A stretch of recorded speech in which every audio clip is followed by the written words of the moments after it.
Obama me bana wudi nkomo bi na meba galamsey nsensem na e kan but me pesa me te ho kakra me tie cardless association no nkomo twetwe ne kama me mo abaso. That's it. This is one of the topics and issues are so dear to the ordinary Ghanaian. Yeah. Because car, it is no longer a luxury. No. Car is now a necessity. A need. Of course.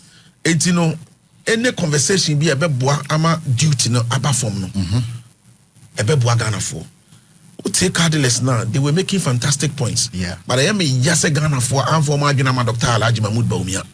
Because Bawumia manifesto the buy now, he gave a clear-cut policy direction for the way of managing and ports. No.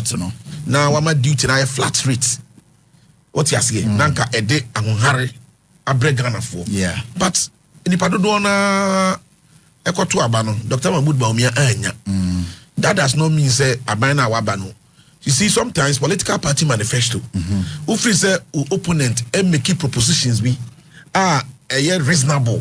Na ebe boa o governance na there's nothing wrong. Say obetimi adopt. Yeah. I think that on any day, if His Excellency the President, paper say he wants to have a sit-down conversation with Dr. Mahmoud Bawumia. Now, my Jojo on sa and his wedding no nunya and I mean he said Dr. Mahmoud Bawumia to become Ghana for. No. I think say share management of the ports, any duties compare the various manifestos, any propositions now.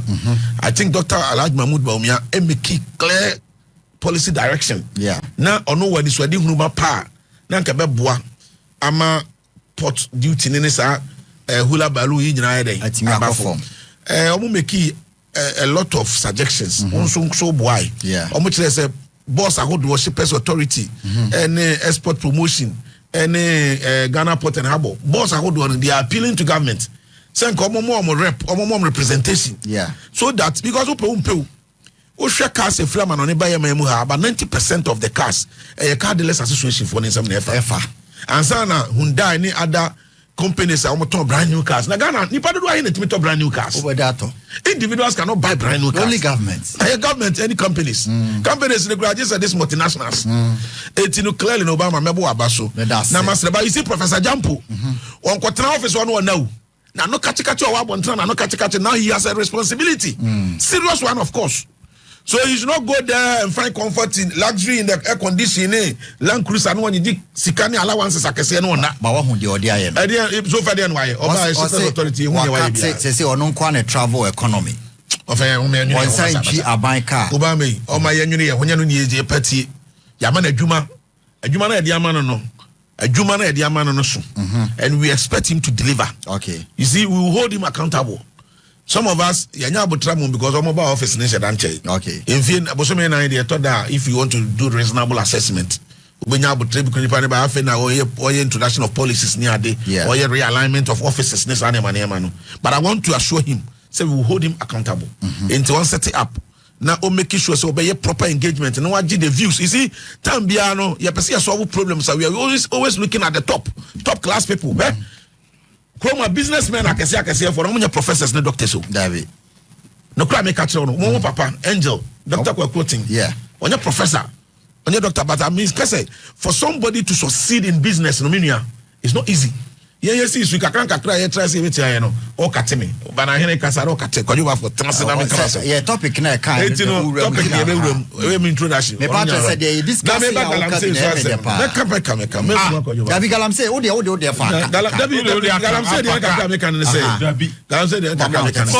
oh, me bad man, me coming to you, and I'm trying to come as a banner. Galam say, I can say, no, I'm Michelle for Unibi. Me bought a military joint, it was a joint military and forestry commission for operations. But it should not end there. Because these guys, who could say, about no now say, I could put the structures in that up within the shortest time. We should keep an eye on them because I'm saying there's but we will still give government. And when you say 28, 29, 30th, there's going to be a gargantuan demonstration. 3 days demonstration by concerned youth. Concern you to me a concern. Now TUC for ya dia odo enu asami je mfiman de ya mama enipa be 50 termination letters PMMC omu yi nkrofo the left right center TUC public service commission omu nyina come and what to as if say they have not seen what is happening. Okay, you see definitely tables will turn. Na ye be say eduru ho na aban bi ba no so free so oye de omu ye bi na ye be TUC for ba kasa because TUC for suddenly no o ma yira. Okay, you be the home come up divine atrase enti e beti ma share come na say divine akwaba yeah over and me pe o colors in pa I say why a very colorful and flowery. Oh, me that's it. So me the dressing. Me that's it. Obama. Yeah. So me the dressing. My minchia etie for ene ahwefo nyina.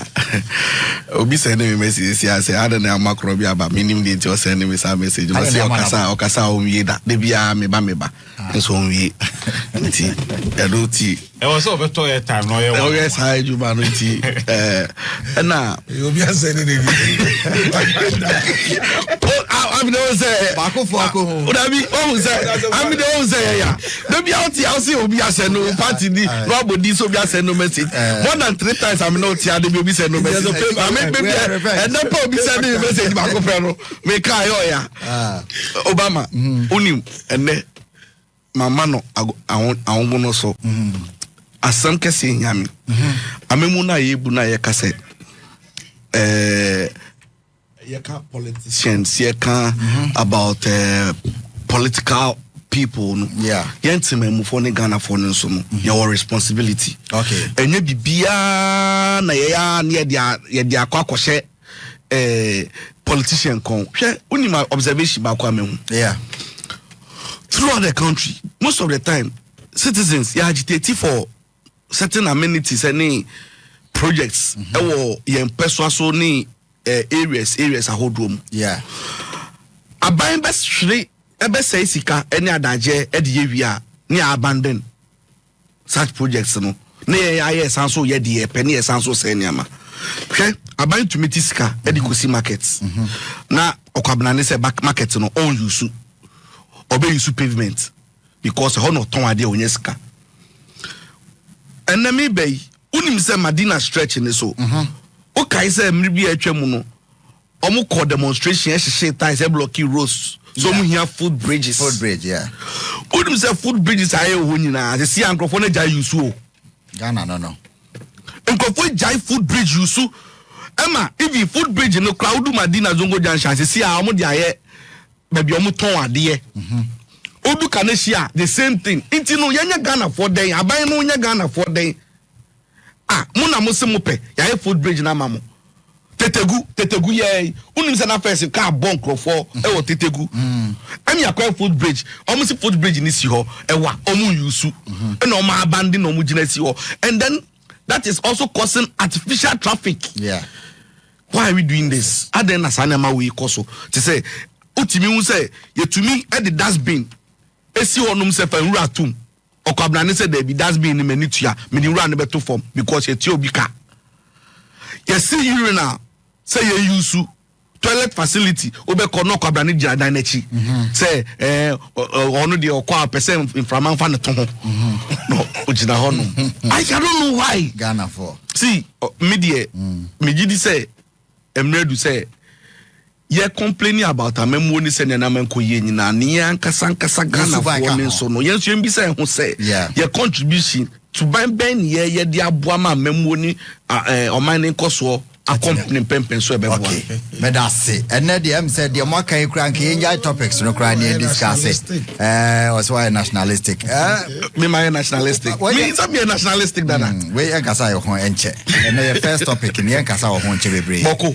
kwakuna da bi kwakwa we second ye hwe go face ye no na me start here free kwakwa usuba na hene so na ye aban kasamafo na the entire aban as a own renew takwada my go face license no na ye ni ho komo kakra kwaku mini amedas e be chia amanfo anopai chia kase na nkoma omampani mahama se tikesia osunda eba yankopon hira ye fura ewo no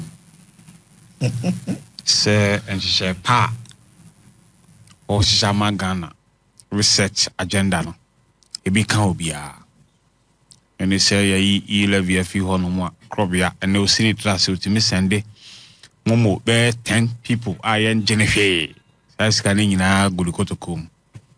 And she said, Panibino. Mania.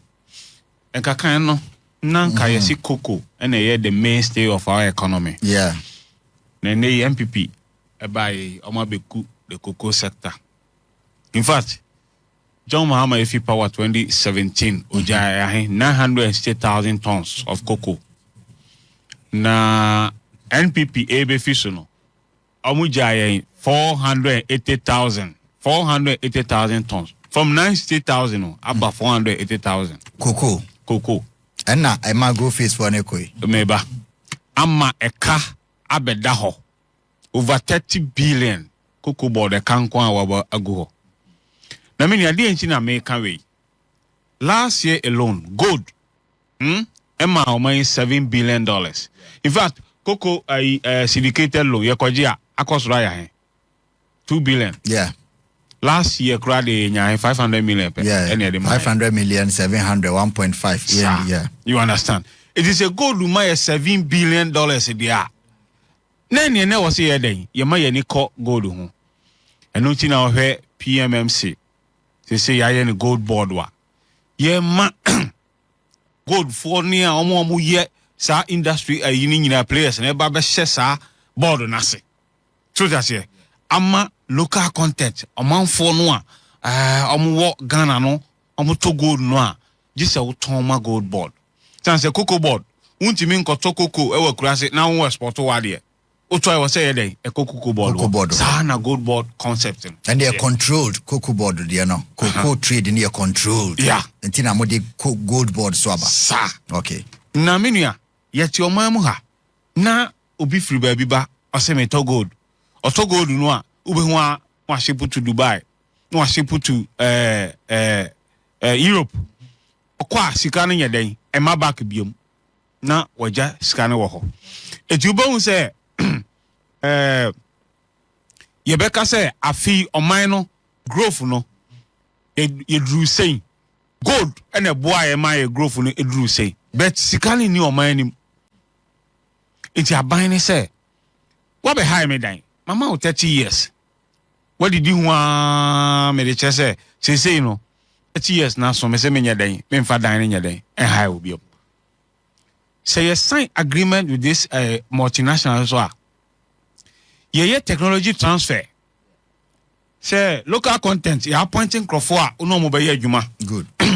Transfer of technology no, uli be mom. No mo bedroom maybe no, omo can do the work. Yeah. And brass se Ghana for Nankasa will take that opportunity nearby mining. Your miners will crumwa. With the capacity of go face, you'll be many apani Ibrahim Mahama. Oh, your miner. Even a minima Liberia. Ne amama biso Africa. No, I'm just asking the capacity. I'm telling you. Tio. So that's it. Uko gold feza. Inye abrafofo no na mining wo ho. Ghana for no and the mining. Last year, they made profit of $600 million after tax. Yeah. Imu ahine baba yo. Royalty 5%. Na ye tuya tax kakra. De aka nyina ye record South Africa. Capital flight. Eko ya mabio. Obama, can you imagine $600 million in wo krom ha? Enka ye dollar no, enka ne ye beto no 5 cedis. I'm telling you. Because dollar ne ho akwa atwe. No the money born no cost. Demand and supply. So that there's a dollar no eti chrome ha. And no me bought President Mahama Basso. Say was a gold board. Yamma minua me bought Sami Jen Physica $279 million as a revolving fund. Non fund to good. Na yan tony yakotonwa sa dollar no abeka o memwa. Yes, show up the reserve our Bank of Ghana no. Gold reserve near there. Na ye sika no so dey e bi ye den e ba ye man mu. Okay. Ama ye nya bi akra enuane ni nro ni ade ama ye fofofo amobi anya bi ato. Opewi na apede. Inti aban se emra so se ne manfo no so etimi mine. Okay. So that's it. Eti yemfa local people no mo mine na sika no a ebeba no enka kromwa. Okay. Eye boko ye ni go fields ni asam. They are still operating Obuase. Okay. Na menua uko Australia, uko South Africa, mining town bia yes o kama. Bisasi go fields by that man there ayo. Even Obuasi. Enyanka Obuasi agidi anka Obuasi kronagu. They say Obuasi anka wo. And the cry sign na say ni nyina. We have a problem with our mining cities. Yes, mining cities. At the end here, Aman Kata Bresto Yasha mining here. What have you seen? Omojia. Royal Chika Craving to Yama by the Akabia. Obuasi since commercially 1897. I'm telling you. And then ranch any be called young Comocos Asianomani Adiel. I want to galamse statue, Ganda and sell. Sisa Asianomani Adiani Akobobi too, no dear Aquam. By any town be a Johannesburg, no money idea, I see a developer who I will say yes. I didn't see a baby for to me signing contract 60-40%. A month for no being your home for so. Now, you're consigning 5%, 10%. Yampany for dear name, I didn't know do my brossa. And no year, and ya lithium here, ne electric cars, batteries, and only a year, ever we are see. Let me know a Buja Jinapo sign contract at 10%. Or say, yeah, pa, because royalties you are no better than 5%. Yeah, my 10% the wire, dear pa. So, I say, when you are the Abbas, you well, on mask, no near the end, say, we normally your electric cars. A chain diamond, a chain good. Now, sign contract, yeah. One to me, my 40%, one to me, my 50%, was it 10%? Yamo Abaso. Tumbayas Animanina. Me say, and she say, pa, a Mampani Mahama de Bano, and I. Honorable Ama Kofi Boa. One send you all fight war. A ministry hopper. Nearly. Minya embrace to say, Enka ye renegotiate with our mining agreement. No money idea. Uko baby no it's done. So that's it. Yeah. Etika Mampani Mahama ne and Crofoi. Almost just entrance bill. Near review. No ya oil Ghana. Ghana yina 10%. You group wa. President Kufuor ma omunya 3%. Jilipa mienu miensa no musika no omunya che Ghana dey over 30 million population. Adeni e your mind sir. Well, there be nipa dey anim no mo negotiate a no mo say finance fee percentage 3% 5% here the amount. Na o mind no e suffer. Ene hwe ya kwan. Ye ni sika e be ya kwan. Akwan nyina tutu. Na Kufuor do so ba ya. Ene ma obaba ye no say Japan. Minimum bushing for Kenofuriata company, Gabi Ochida, law firm, no money idea, a Dubai, Omoni Sika, $500 million. Or the good Nini Cosia, work on $500 million. Nan comedy, or much the normal cop. Okay. So that's it. And Sana watching you. Oh, Nankaya is Scamo Yomali. How much Eddie? Huh? Sika, a Bank of Ghana. Over 78 billion city. You are writing over almost all my boca. Scanaway. How much Eddie? And be now Dr. Baumia the in a campaign, no money idea, and Nakufu the end of retirement, a benefit. Allegations, they say a friend won't mean substantiate. He said, Baumia in a campaign, one can say what this car ya chading a cocoa. It's a Bank of Ghana, Sika almost say Oma Bocano, Bank of Ghana, or Tomatoes and out or Moko, I was Waboka. Until the order, Sicabra. Now you use also Waboka, young writers carry off mount. It's in our books, it's a debt. We have to pay. You understand? It doesn't mean say Baumia you see a campaign. No, it's cannot be a campaign anyway. Baumia na catch you as vice president. Now they are free opposition ban yeah we primary sikra a chen nipa sika ye check pickups 100 million cedis per delegate. Now ye check pickups no near there. Abron ye no me chicho mo pickups no near there. Baumia nya says anyway. Just in dubious contract. So that's near their mom. Normally, I didn't normally on my sikasam abba for me. Oh, says Obia can say na dubious contract there a big allegation. Mamin come up because Mamin come be SML. Kind of we have to sign contract with SML. It's under so 1 year revenue assurance my graphic publisher say almost save my 3 billion. Ya save my 3 billion I can of that you 1.4 billion. It's under investigation. Say 3 billion more micro na I was here more commission na your more pay 1.4 billion out of the 3 billion. Na yes ya ne onkwa efa. So it's say and near more mo here in basa and I won't say IMF. I catch on the data. I'm manipulate data and I'm the man my growth near there you know boa. And the IMF government assistant I'm kind of correct. Okay. No money idea. So it's NPP omo amebobra and I may encourage me nua Krobia say yes omo te Patriotic Front Party mabunu form hunyim NPP for no mo and dasu say on my own person almost 7 years omo form nko Patriotic Front Party nim and a party be oh Dr. Mwanko Banon Party omo ti ni ade say na kufu adu agu NPP nti omo frem mabunu nyina so omo madwane no omo so oman opposition dey omo betron a check akra no na because o hwe ense pa yon mahama ni team e dey agu akwan mu a I was say nti me encourage me nua club also obedi youth organizer nkonko di wo homum so just say na MPP dey na kufu adu na busu afọ agu party no dada Koku tu o pesa o chere say say no local miners and a bit take charge of Takwa Dam. One castle local miners institute aban or say only and after was another one was local miners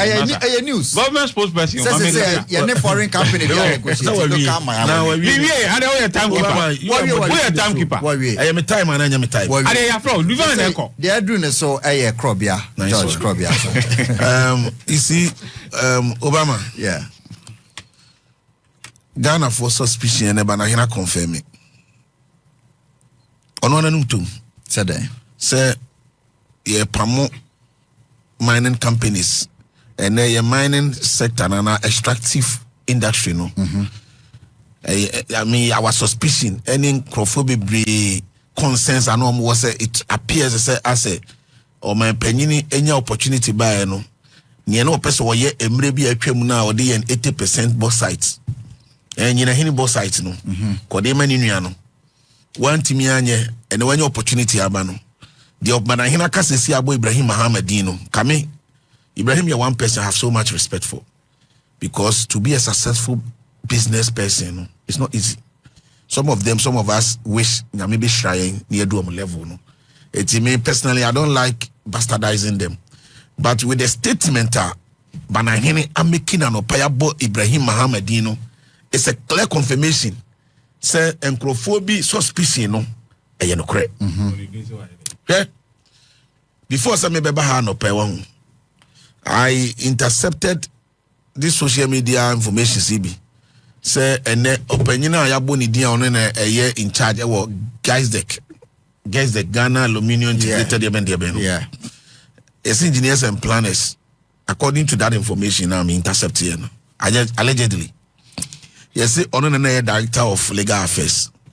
Then at the point, Sami Jenfi was their PRO. And then that branch and CEO or Isaac. Okay, you can confirm if I'm lying. And as Sami Jenfi good board, formerly PMMC. And this engineers and planners are one there. Ibrahim. Fantastic. Yeah, President Mohammed Mia. But engineers and planners, Sami Jenfi Juma.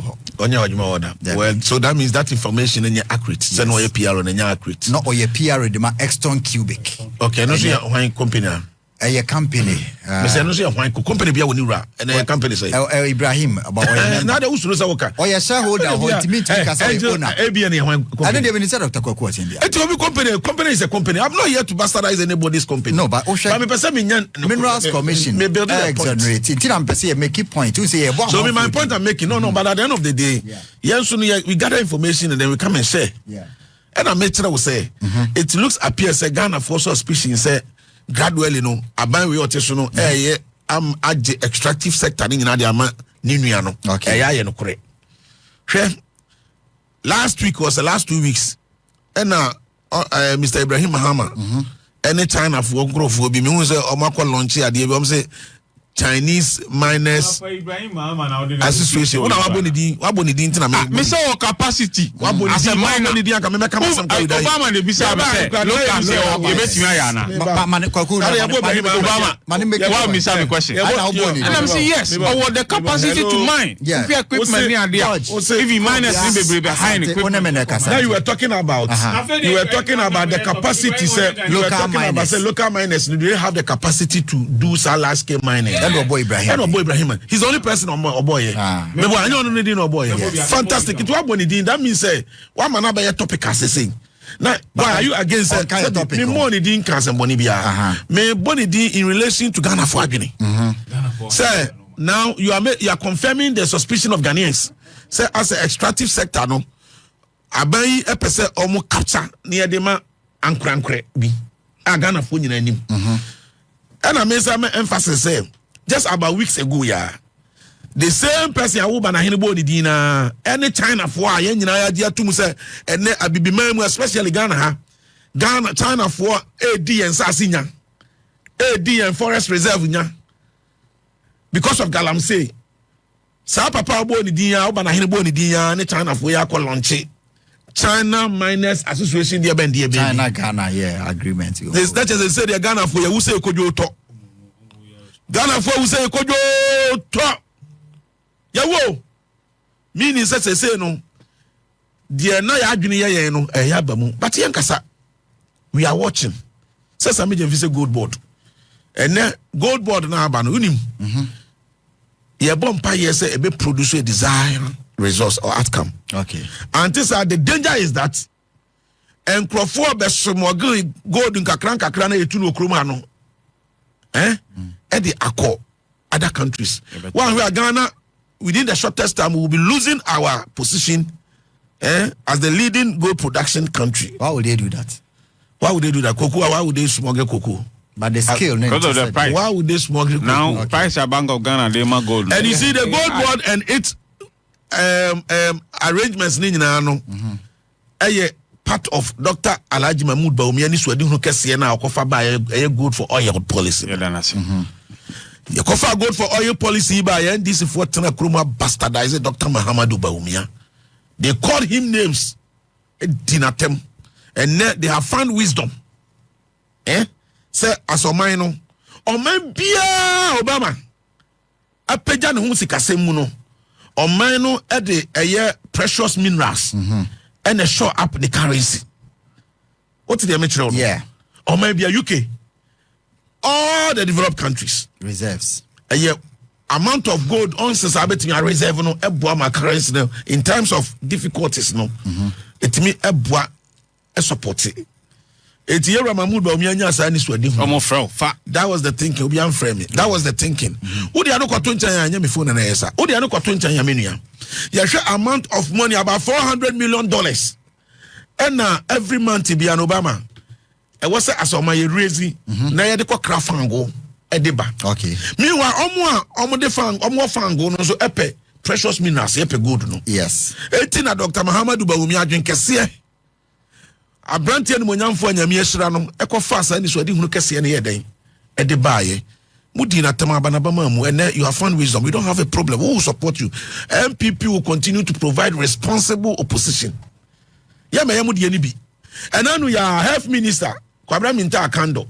wako commission hospitals mako 12 oba ban 4 months ni wasi hospital bi oba bi so see hospital bi oba bi na nado dan kwa Akufo-Addo agenda 111 hospitals no na me danyame ase edatemamufuo ene Ghanafuo ni bie to the extent say politicians cannot take Ghanaians for granted. Eti abla wako commission ne kura na oye na adwin say obe disregard aban na atwam no on credit na nado dan kwa Akufo-Addo for the project no Temamufuo no twe na adwin okre ka chen say mention na nado dan kwa Akufo-Addo and give him credit because of any project. Oba what dey make a chen Opa, you can challenge it, but Oba, I move 4 months. Go see hospital, be our baby. I know, I see, and can hospital. Now, I don't know, and I can't, I don't know. It's the American, and I say, NDC, I am more a baby, I'm more baby, and I'm more born to mo katere Ghana for some be create jobs no be more human aye omo by every single action of this government to be an air coursing for their source of livelihood. Okay, every single action by the NDC is causing individual citizens of this country to lose their jobs. Okay, omo by yes terminations mahama ba ko pe terminations bebre terminations here terminations there terminations here terminations there eno kwadan chan ya sa da man go first no that might go first, no. Yeah. They have a staff population of over about 2,000. They say now one renew mining list, no. The minister hasn't convinced us. These are the reasons why they are not renewing the mining list. What did they mention? Baba na hina mi ati aje say ye from Samia dia koma Ghanaian miner obo Ibrahim Mahamadin. It is 2,000 people. No, no, Ibrahim Mahamadin. One make us here they come on. What's it? Ghanaian local company our capacity just an account. And Obo Ibrahim Ahmed. But when you are doing inference, what does it mean? Or say Omo Pesi Edema local. Ibrahim Ahmed. You can't say you see,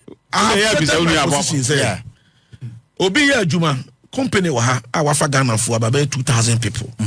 Oh, but I say you from some. Na yemfa local company. And I was as a local company no. And I was as a local company no. Our capacity ana. And na banahini therefore so yeah local companies need more capacity. Na Ibrahim Mahama krabiti ni aye. Is that not the situation? That's it. It become we am didi obi atem. And I my bo obi di. But one emphatic so. It the person make can say the 2,000 people no. Mining Workers Association for they have given a green light. Okay. They have given a green light. So at the end of the day, they are going to protest. They are going to demonstrate because clearly, no, Abana and Adrian say, okay. Reason if it is about a violation of any regulation there, as a mining company or someone responsible mining, if they are failing to comply, then Ghanaians will know. So by ABC this say anything yes, you renew licenses no. But if not that, not the banana catch then I unacceptable. Medasi. Divine. Yo, go face takwa da man. Oba. Maminchia. Oh, min pesa. I don't know why Krobia or Saddiq. No, Divine. Me crossing me Mike Ababediko concern wa ha. Oh, kasa mami, kasa. Dabi ya unen di asem. Divine. I'm a better man. Na bibi ne menti ase. Unya nsha ase kra. No, yes I know. Oh. Unim, na me at a point I was at sea because na me who topic because it was all over the place because all the topic at all I was say we should stick to and now we namha. Okay, now the substantive issue about the Damai mines. Yes. To see minerals commission say omo license amude operate edi to a former good year no omo renew as to why the minerals commission any aban mu mpanyifo na decide say omo renew omo license no the details no I don't have it meaning the actual issues are outlining and to omo so say omo and renew but when you say mines where I operating abosu minerals industry for na omo ye the company omo operate under the go first no. Yes. Na employment e de ba no like nkrofo a ye adwuma no enye nkrofo ketwa de di kan there is a company is it Gense or whatever omo provide power services at the mines no omo subcontractors and the workers are omo benefiting from this mining activities and as a mining company we know they are in thousands and you know me no send me need details about why omo say omo renew license no me consideration me person mine ebe person me try manya kohwe no the employment aspect no so wo GFP nsem no other measures alternative measures ben na wo di gu akwan mu immediately enye de emre be ba so na fiansa ye be discuss na yesi o ye fa ma we ye de ko ha ye be wan say edi 5 years ye be wan say edi 6 years na esi honum na nkofo enya omo adwuma enye hono de ye ntwe enfa ma aban okay ye nti ase sa again ye hwe abakosem about how we have handled your mineral resources it is very crucial and important and they say in the past unim say not the royalties are benefited as a country no was less than 6% and then at the year koye nimu no ena akona nim kakra ababedu 10%. And you ask yourself, say, sa 10% no eyade a boa or minor and answer embo or minor, because when it comes to events saying the degradation happen to your land and for the almost of any pollution of the environment, a Ghana for a sofa and I'm a boy. So at the end of the day, no benefits be out and a good no pressure from the class and so idea. It is a benefit to you more, it's a benefit to you more. But Oshabako Samoa, 50 times I started say year to gold. Oko mining communities and any important money nana, you would think say a honor your dam sites. Like a development in Papabia and Koso. Go to Aquatia. Koshe Aquatia. You 2 diamond Aquatia for more than 22 years plus. Ask yourself, so who do Aquatia Kromwa? And then pa na obetim dashe kronin so pa kase. Fitibueduya fitopase. Ediko kide important money nyina no. A mining community a benefit from mining. Obe kronu da hodija. Osha roof ne so you can see clear poverty. Ewo kroni mu. It is for when they are taking any decisions, I hope say they will put into account say Ghana for interest in this year put to no. First and foremost, no say Ghana for any ye say ye be benefit me. So we have a discussion yi. And family who say Abanye decided say ABA omo renew license we no me decided say ye de ma Kede Japan, and I the man and Kufuado, and I the man Ibrahim Mama, whoever they decide to give it to. Once the person is a Ghanaian and has the capacity to also mine like any other way, no, I don't see why that should be problematic. And I say an issue for any discussion. What I say again, say your partnerships or your collaborations, if there is an aspect Rebecca say the ownership is Ghanaian, but Ghanaian can look for investors and other people for the machinery and whatever.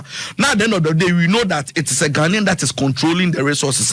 It will be fine because when say Ghana say say pesemin kuminya any minyon kubeye ye onya me party ni ntino ye fa kwa bontin so ni endin say no. Okay. Na so panifo obebi omubu say se etre emposo mu nka ye kasa abontin so ni embra no me fa nko se minimi ni anya asam na se no hunti no ye nya fan ya me nka se no hunti abontin so ni me fa nko NPP ni NDC ye fa nto nchen ye twa Ghana ni hwe unim the benefit ye betumi anya as Ghanaians ye beka se ye Ghana ni na oni se a company be that say kotakwa ko boase Uche omom ye what to do open so ko airport say unim say your foreigners omo ye foreigners omo ye adwuma e mines ni oil companies omo ba omo to flight to ebedi wa cha wia mama sanso asan mo cha ko takrade.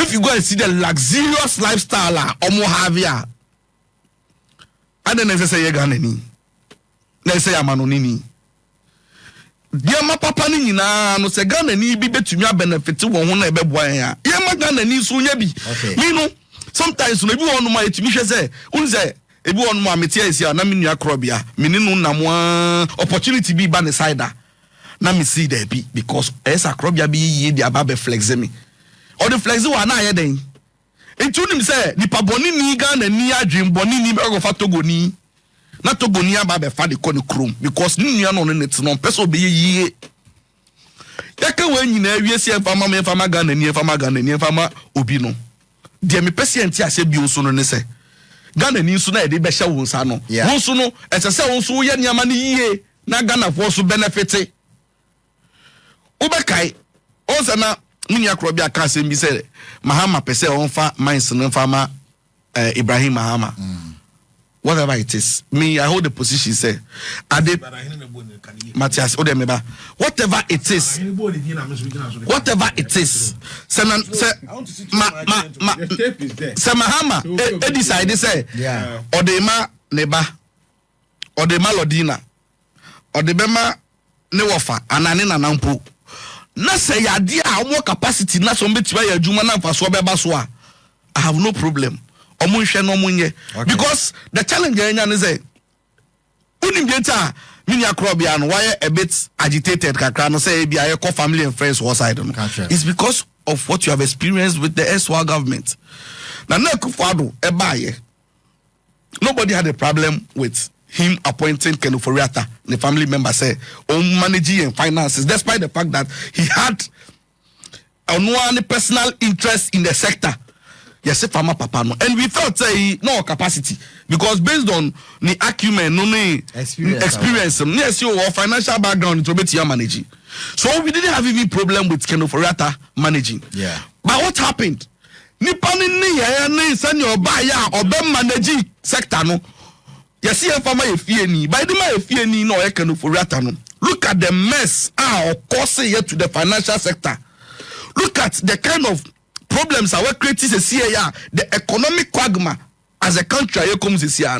Ken Ofori-Atta. Intimino, say the comma, Minya, and Wasenwa, and no just said the way before Francois, and to me, media, they hear me say, Obibia, Yabeka said, as Ghanaian, puts the Ghanaians first because Juma Ba, a mebunu so, Esa, and your mano, Ebeko mano, and most importantly, Adebakusu be a coson say. Ebema emnantia no akohwibra na omubọ na omupese omubeware no eso twa sisi emnantia bebre unze ma no mokọ asori a omubọ mpere Erade mami kuno emema ne so ayo madwi sa ware no omware because kotokomu nye emema bebre kotokomu nye enti se adwuma ba emebu no nya sika omekofia akwakoye ma no ho ade na amasisi a no family lifestyle no ne culture na ye pese maintain bibia so ayo fa enti me de mine ne de ye hu se ye ya Ghana for na you put to the interest first. Benefit. Meda say. Akaya 5 minutes. Monche de audio de be no. Now dia but divine. My country say akoshibra mema born de aware and stop akoshibra. Aware nya jama. Enya bika jama no but chikani mema botom. Intomu ya no omu nyinyi mu ma no mu take responsibility. Krobia. Oh. Ye chance. Mami nkasasa. Oh. Yakoboko. Mami nka before I make a bokono. 5 minutes. Yeah. Benche Krobia say Dangote of Nigeria or a creation of Nigerian government. A deliberate policy. The Nigerian government successive. Protecting a Juma. Amen. Africa's billionaire. Sana Ghana so bet my we missed the opportunity when Akufo-Addo came. A targeting for business. A government. Dr. Endum, Dr. Kofi Amwa, Ben Nomne, Saidu Agongo Nomne, Dr. Lufo Munina, target on business. And Kayebeti me critic. Amwaben, yeah, my bonny be. So that's it. And Kayebeti me raise billionaires, will chrome one of my money. No, ye, America, a whole America. A BC Honum, and my government a support those banks. Young collapse, a support to them, I mean, Mary Lynch, nominate Goldman Sachs, and Munina Side. It be General Motors crash, and General Motors in Kegu. American government a support to ye. And non till ye to Obama bank. They never be good in Numa and Africa publish a Forbes a billionaire list. Ghanaian behind him. It is yet to me project Ibrahim Mahama non ne Magnan and now my name entry. Despite the Kwame, despite Nomina and my name sort YouTube. Jose, hey, I buy any demand. Eti, say NPP aban so ena Magdan ebe mine so to. Na NDC ba ono se mabekunu. David. Ibrahim Mahama nanka we nyinahi minister esi road e block ye say ye mane nkonko ye mine ni wo because of Ibrahim Mahama. Onye Ghanaian. Minu amen koboko. I think say eniema e koso oboko no e arehosam. And Rana Michie news. Now I say doctors, Jane from Boko. Na teachers so yeah they Jane for your services. They're closing down schools, national service no money idea. Na entokosia e mabru e na ye dey ye de omokontokwa. Na Obama wo hwe etu a ekito omo to a bisa say omunya sa tuo no wo he. Who is funding them? Na him for kra na mom sa training no a omo to sa tuo.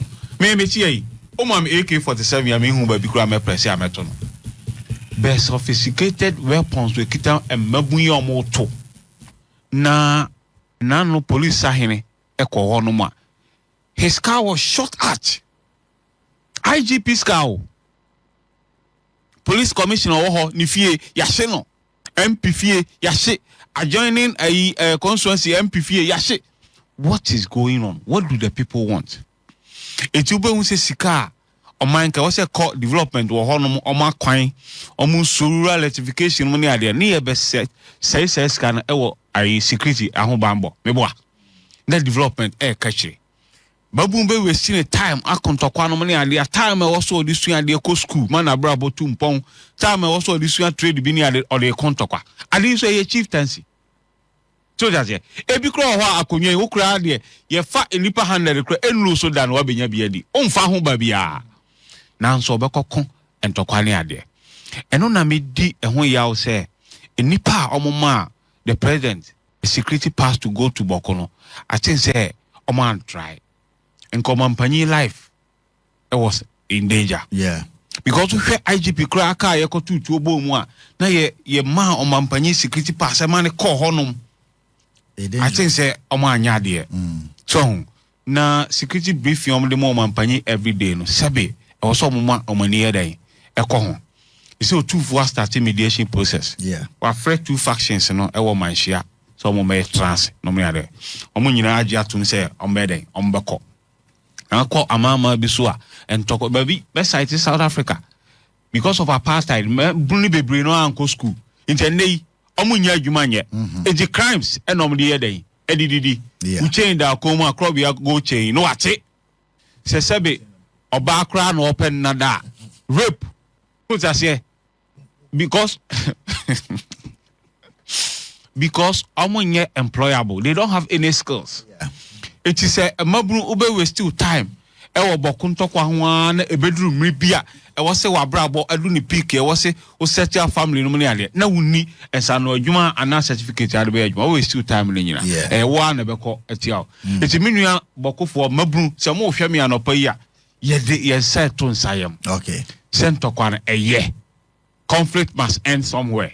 So they say in room ra e wo so mo de sa etuo no ne ade no egu form na omo pre-development mom e ba omo a community because o man be ye a community be ghost town wa obi a den e be ko ene wo yire ko wa doctors in na ekoi o yire ko wa ho na be gina wo umma ene be ko schools yire shastin dan o be den no mo suya de yeah die boy. so they say etina o man no na e be den e be se ya nye so ana amanso bi terrorism ni ade nom dom ho agim. Okay, ya nom kro amoti ho nom ni ade omo pepper wa ba at all cost ube ho ano omo rurase. I think some people are benefiting from this conflict because we tuo no a emabu ni this community to obi na to no de amom. okay, Eti ho nyina security capital omo ye den omo hwe ho nom ni ade minim se omampanyi mahama ni security advisors ni security couples no amo ebe tu anamo go to for so starting mediation process ebe end the war na conflict no ebe ye na ye development ya hwe any asumye odo bokono ye nyina ye nsabeka. Okay, say kasa na ye kasa kire omo e ntimi kasa bebre bia conflict na se no ahwe anu anu akopa ntine tie mu ne ekọ krobia the next 5 minutes odia the next 5 minutes. Okay. Let me say no dear. Oh, I buy more time, so it's okay. Pamacho, I have for good chain beyond me come why me come ni. You need good chain. Oi. So because the way you did not know. But I start say me makase as a communicator of a party. Ghana ni be bia or what the capacity and obenya ho kwan so ye bia I would always advocate for him. One say Banahini kasa no contradicted ho kwan bebre so.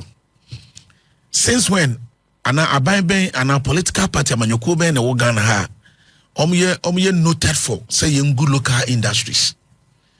Apia minka poku trading. Ye kan businessmen and wo krom ha NDC aban PNDC 1-2 NDC for ebe bomb from krom ha. They don't even have the moral authority to talk about Sanya Maniamano. And your Omukran Sunday policy by ya Diversity Implementation Act, a yamra, state enterprises in Nano, Omubaton Tonye. It's like ye this uncle mona, Adiabachi, NDC does not have moral authority to even go into that arena.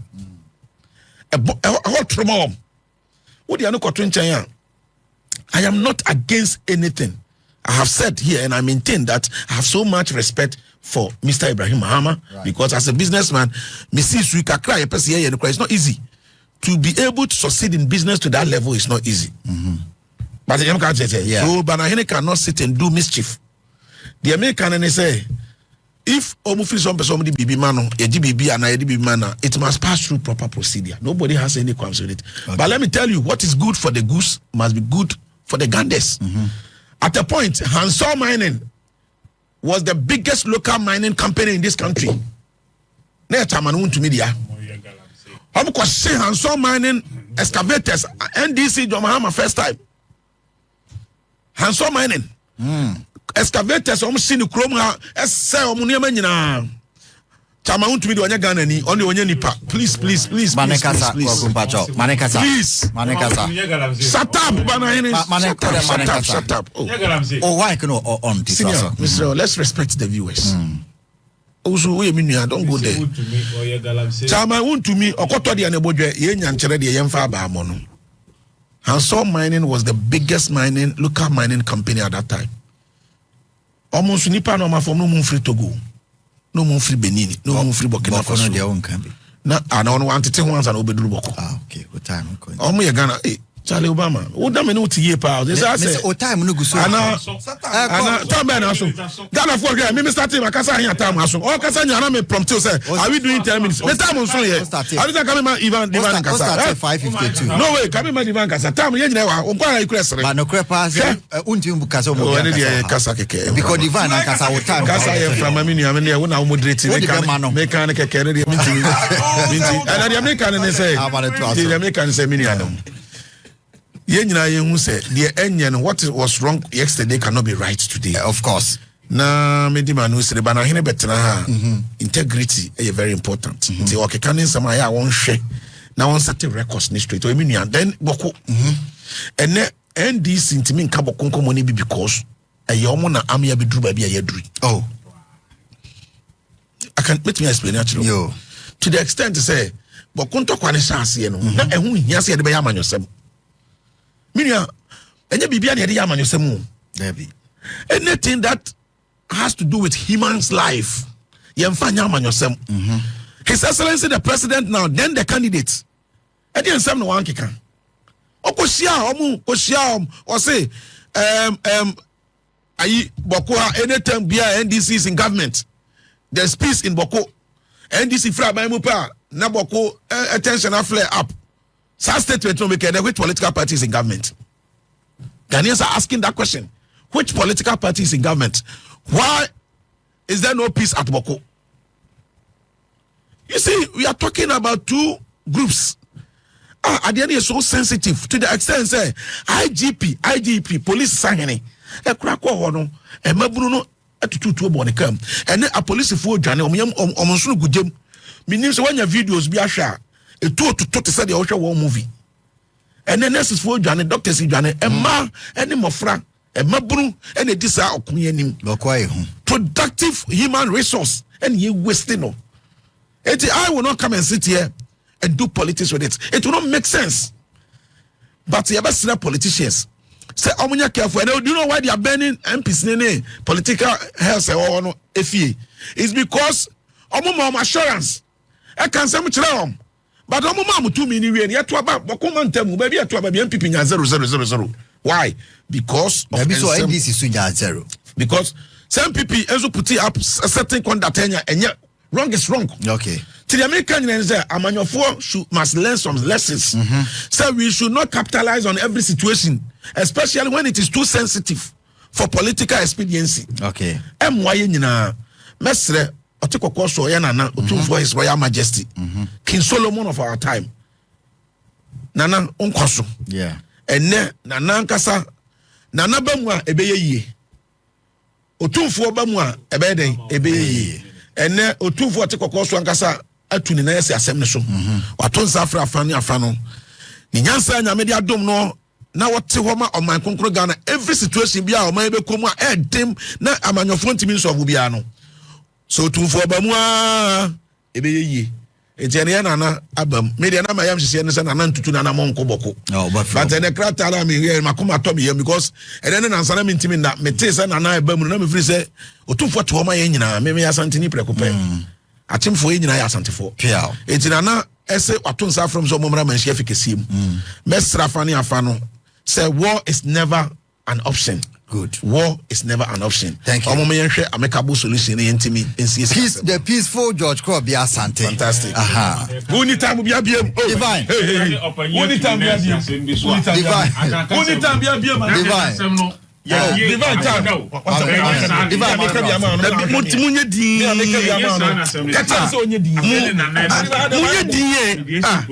Divine yanko. Ana mo yesa. Yanko. Munum se mumie no nyino bia no kasa me interject ya na se. Dabi on kasa kra. Ana mo yesa. Muntimi ndim hu ni. Important subject say wo honum say ya na mo de wane. Unim Boku case in one is a very sensitive matter and a very important. Unim say for me, Oshe Abako Semwa, maybe Aboko in some no fee 17, 52 more honumune, Okoshe Moa de BC na Ache. Bonum say crisis way. Yempo, you see in the politics, but there's a political tone. What I say? Politics any nyama ewu. Okay. Abuba fra na bedunde. Unim said the first major crisis and violence I see in the Boku enclave no was in 1983. Was in 1983. And a few on more about 2001. A few on more bedu 2007. Ebedu 2008. And as I saw man who subiu. Na me say min call Boku da nanka. Okay. So you ask yourself, say, okay, Santokwa we normal kono, de pa hu normal kun tokwa ama omu kunkum omuhui, omu bomai ekum omuhui. Hwe, unim say Boku crisis in kwa e cost the states 6 million Ghana cedis every month. 6 million. 6 million cedis every month. Minu netia. But omu yes ade okro no so no. They should ask themselves say, enti sen komu jaima peace ereni ya.